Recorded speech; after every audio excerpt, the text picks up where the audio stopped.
Hello दोस्तों, आप सभी का फिजिकेम एकेडमी में स्वागत है। इस चैनल के माध्यम से आईआईटी जैम एग्जाम की तैयारी हम करवाते हैं और इस चैनल पे दो सब्जेक्ट्स मेनली, एक फिजिक्स और दूसरा केमिस्ट्री के लेक्चर्स आते रहते हैं। मैं फिजिक्स से रिलेटेड हूँ और फिजिक्स की कड़ी में आपका ले रहा हूँ मैं सॉलिड स्टेट फिजिक्स का ये पोर्शन। तो इस सॉलिड स्टेट फिजिक्स में हमने अब तक काफ़ी कुछ चीज़ें देखी थी।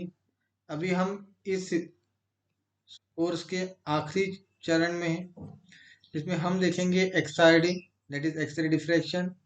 उसके बाद न्यूट्रॉन डिफ्रैक्शन, इलेक्ट्रॉन डिफ्रैक्शन वगैरह चीज़ों को बारे में देखेंगे, कुछ चीज़ें स्टडी करेंगे। और बस यही चीज़ है, यहाँ पे इतना ही है। तो एक्सरे के लिए मुझे नहीं लगता है कि आपको बहुत सारी चीज़ें बताने की ज़रूरत है, क्योंकि हम जब मॉडर्न फिजिक्स कवर कर रहे थे, इसमें एक सेपरेट लेक्चर आपका एक्सरे के ऊपर था। और आपने अगर वो लेक्चर नहीं देखा होगा तो आप उसे जरूर जाके देखिए। उसमें ये चीजें बहुत डीप में करवाई थी।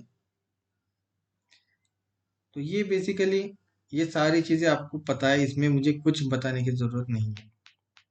एक्सरे कैसे होता है, एक्सरे प्रोडक्शन के लिए जो ट्यूब हम यूज करते हैं वो सारी चीजें वहां पे थी। उसके जो अलग अलग ऐसे पिक्स वगैरह आते थे, ये भी हमने देखा वहां पर। कैरेक्टरिस्टिक्स और कंटिन्यूअस, इन सारी चीजों को हमने देखा।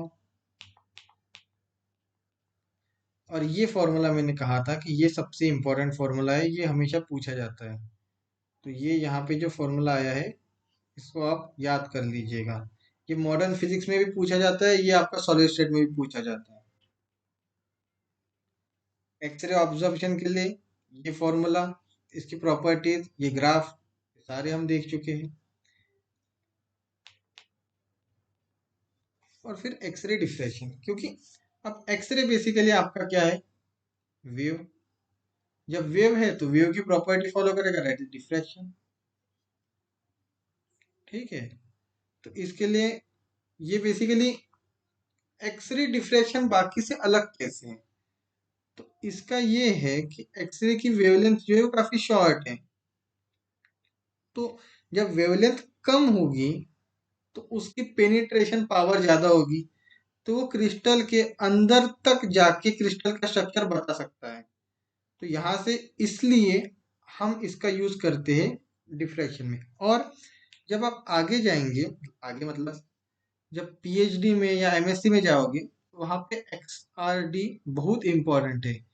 जो भी लोग कंडेंस मैटर में अपना करियर करना चाहते हैं, उनके लिए एक्सआरडी एक बहुत काम का चीज़ है। आप क्रिस्टल को बनाइए, क्रिस्टल ग्रोथ कीजिए, थिन फिल्म्स बनाइए, उनकी प्रॉपर्टी स्टडी कीजिए, रमन इफेक्ट देखना हो, इन सारी चीज़ों मतलब रमन इफेक्ट के लिए तो उसका अलग से डिवाइस आता है। लेकिन जब भी आप मटेरियल बनाओगे, तो उस मटेरियल बनाने के बाद उसकी स्टडी करने के लिए आपको एक्सआरडी की बहुत हेल्प होती है।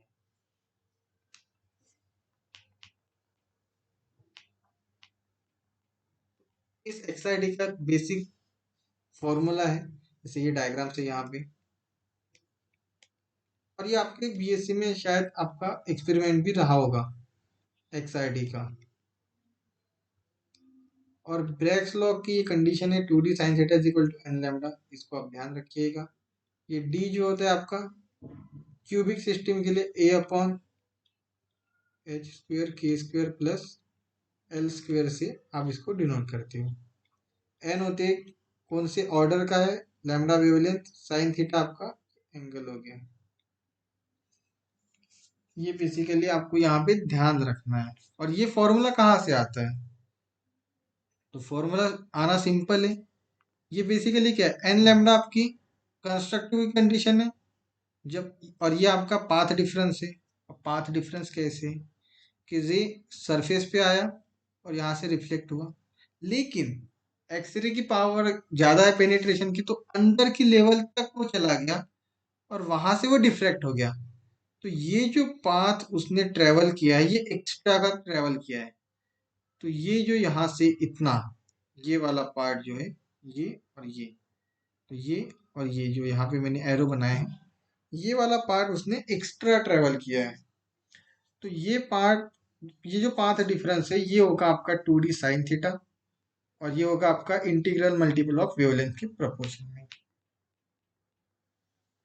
ये सारी चीजें आप यहाँ पे देख सकते हो, ये सारे लिखिए यहाँ पे। और ये एक इम्पोर्टेंट रिलेशन है वेक्टर फॉर्म में। ये जी क्या है, के क्या है, ये सारी चीजें आपको यहाँ पे लिख के रखी है। इसके बाद आता है आपका इलेक्ट्रॉन डिफ्रैक्शन, कि इलेक्ट्रॉन भी तो बेसिकली वेव है। ये हमने देखा था एचयूपी में, जब हम अनसर्टेनिटी देख रहे थे तो वेव मैटर इंटरेक्शन हमने देखा था। तो ये इलेक्ट्रॉन मैटर भी है और ये वेव की तरह भी बिहेव करता है, तो ये भी डिफ्रैक्शन शो करेगा। जब ये शो करता है तो उस टाइम ये सारी चीजें हमने देख रखी है। ये आपका बेसिकली मॉडर्न फिजिक्स का ही एक्सटेंशन है। आपको अगर ये चीजें समझनी है तो आप मॉडर्न फिजिक्स का जो मेरा कोर्स है फिजिक्स अकेडमी पे ही, आप उसे देख सकते हो। आपको ये चीजें वहां पे समझ आएगी। इसके ऊपर के ढेर सारे क्वेश्चंस भी हमने वहां कर रखे हैं। जैसे इलेक्ट्रॉन है वैसे ही न्यूट्रॉन है, और न्यूट्रॉन को एनर्जी जो देंगे हम, वो देंगे थर्मल एनर्जी। न्यूट्रॉन को एक्सिलरेट करने के लिए हम पोटेंशियल नहीं अप्लाई कर सकते क्योंकि न्यूट्रल पार्टिकल है। इसके लिए हमको इसको हीट करना पड़ेगा। इसीलिए आपका ये फॉर्मूला निकल गया। ये भी हम देख चुके हैं। ये सारी चीजें यहाँ पे लिख रखी है मैंने। और ये स्कैटरिंग फैक्टर और ये सारी चीजें नॉलेज पॉइंट ऑफ व्यू से आप पढ़ सकते हो। लेकिन ये जो मैं अभी आपको यहाँ पे दिखाने वाला हूँ, ये टेबल आप याद रखिएगा। ये टेबल बहुत काम का टेबल है। बेसिकली ये बताता है कि एससीसी, बीसीसी, एफसीसी, डीसी कब कब हो सकता है। ठीक है, तो अब मैं आपको इस टर्म में कौन सा लैटिस होगा ये आपको बताता हूँ।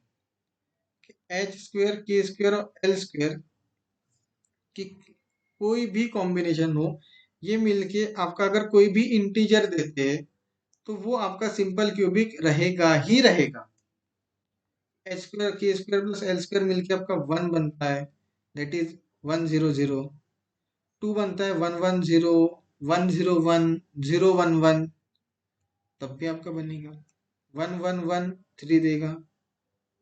उसके बाद 200, इन सब के लिए आपका सिंपल क्यूबिक बनेगा। बीसीसी के लिए कंडीशन ये है कि या तो ये तीनों नंबर इवन हो,